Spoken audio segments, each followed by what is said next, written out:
রবিবার বাঙালিদের মধ্যে মাংসের ঝোল ভাত খাওয়ার একটা রেওয়াজ আছে।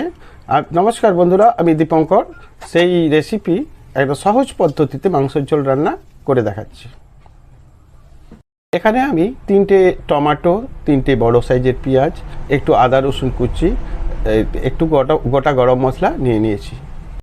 1 কিলোর মতো মুরগির মাংস নিয়েছি এবং সেই মাংসটাকে পরিষ্কার করে নিয়ে তার মধ্যে হলুদ গুঁড়ো, লঙ্কা গুঁড়ো, আদা রসুন বাটা 4 চামচ আদা রসুন বাটা, একটু লবণ, টমেটো এবং সরিষার তেল দিয়ে এটাকে ভালো করে মেখে কিছুক্ষণের জন্যে রেস্টে রেখে দিলাম।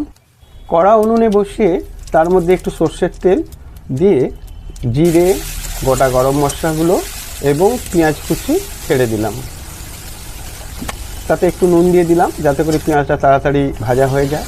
তারপর তাতে ওই মাখানো মাংসটা কড়াতে চাপিয়ে এপাশ ওপাশ নাড়তে থাকলাম।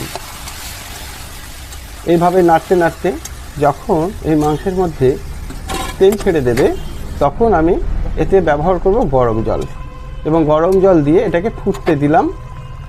প্রায় এর সঙ্গে আগে থেকে ভেজে রাখা কয়েকটা আলু অ্যাড করলাম এবং এটাকে সেদ্ধ হতে কিছুক্ষণ রেখে দিলাম, চাপা দিয়ে রাখলাম যাতে করে আলুটা তাড়াতাড়ি সেদ্ধ হয়ে যায় এবং আলুটা সেদ্ধ হয়ে গেলে নামিয়ে নিলাম।